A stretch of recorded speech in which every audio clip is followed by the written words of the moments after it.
ऊपर से रात का वक्त ट्रेन में मौजूद आरती के नाना जी, जो कि उस ट्रेन के लोको पायलट थे, कि उन्हें एक बार फिर ट्रेन को रोकने का सिग्नल मिला।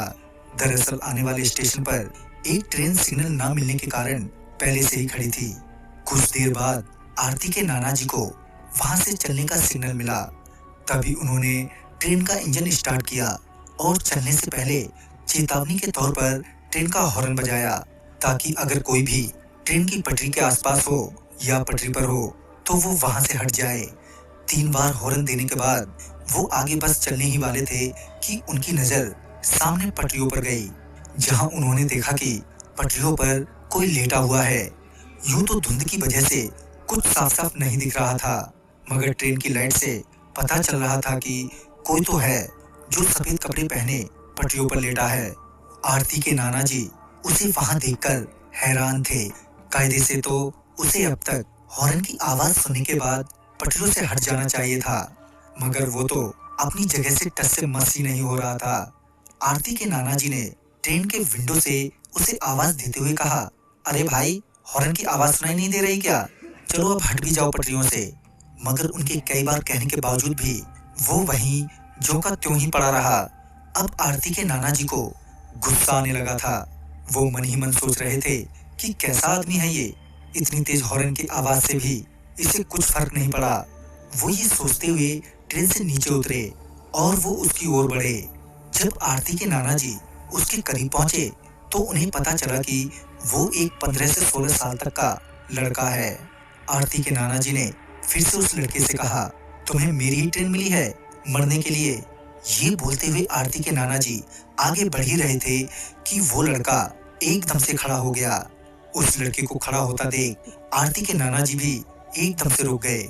आरती के नाना जी अभी उस पर चिल्ला ही रहे थे कि वो लड़का अजीब सी चाल में उनकी ओर बढ़ने लगा।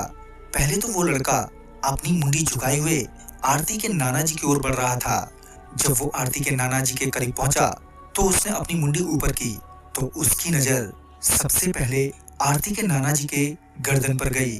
वो लड़का आरती के नाना जी की गर्दन की ओर घूर ही रहा था कि तभी ट्रेन में मौजूद आरती के नाना जी के सहकर्मियों की चिल्लाने की आवाज उन्हें सुनाई दी।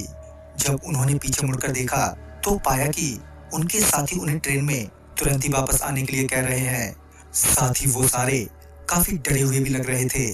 आरती के नाना जी समझ नहीं पा रहे थे कि अचानक ही उनके साथियों को क्या हो गया। उन्होंने अपने साथियों को जवाब देते हुए कहा, हाँ हाँ आता हूँ, पहले इस लड़के से तो निपट लूं। यह कहकर वो वापस सामने की ओर मुड़े तो वो लड़का उनसे काफी दूर खड़ा था और उन्हें घूर रहा था। आरती के नाना जी का गुस्सा अभी शांत नहीं हुआ था, मगर पहले ही उन्हें काफी देर हो चुकी थी और वो अब और देर नहीं कर सकते थे। लिहाजन वो वापस ट्रेन के इंजन में पहुंचे, जहां उनके साथियों ने उनसे कहा कि तुम अभी अभी मरने से बचे हो। वो कोई लड़का नहीं था, तुमने शायद उसके पैरों को ध्यान से नहीं देखा। उस लड़के के पैर उल्टे थे। अपने साथियों की बात सुनने के बाद वो एकदम से सदमे में आ गए। तभी उन्होंने मामले की गंभीरता को समझते हुए तुरंत ही ट्रेन स्टार्ट की और वो वहां से निकल गए। मगर रास्ते भर उनके मन में एक ही ख्याल आ रहा था कि वो तो मुझे कुछ भी कर सकता था। तभी उन्हें ध्यान आया कि वो लड़का उनकी गर्दन की तरफ देख रहा था। फिर जब उन्होंने अपनी गर्दन पर हाथ फेरा तो उन्होंने पाया कि उन्होंने अपने गले में बजरंगबली का एक लॉकेट पहना हुआ है। तभी उन्हें एहसास हुआ कि शायद उनकी जान बजरंगबली की वजह से बच गई। तो दोस्तों, इस कहानी में